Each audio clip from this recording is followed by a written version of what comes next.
beramal dengan zaitun, sebab kita tahu watini wazaitun wa turi sinin, dan habatus sauda pula disebut dalam hadis yang sahih.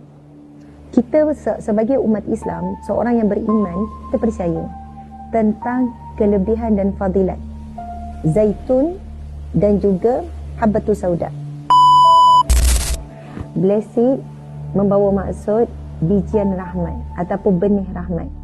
Kenapa disebutkan ia adalah benih rahmat?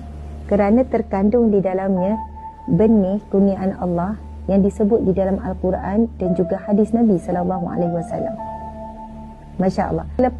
Selepas blessed ni ada, saya hanya makan blessed, lepas tu minum air kosong.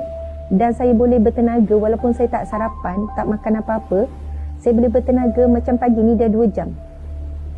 Jadi, antara masalah utama bila kita dewasa, semakin menua, macam saya kan umur 40 lebih dah, tapi aktif, kita sakit lutut, faham tak? Kita sakit pinggang.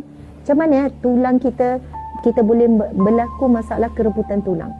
Jadi Blessed adalah satu produk terbaru saya kerjasama dengan TDC, Tenang Dalam Cinta.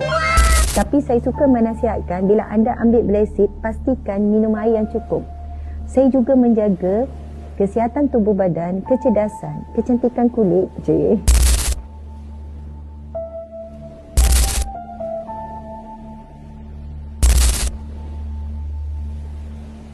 Blessed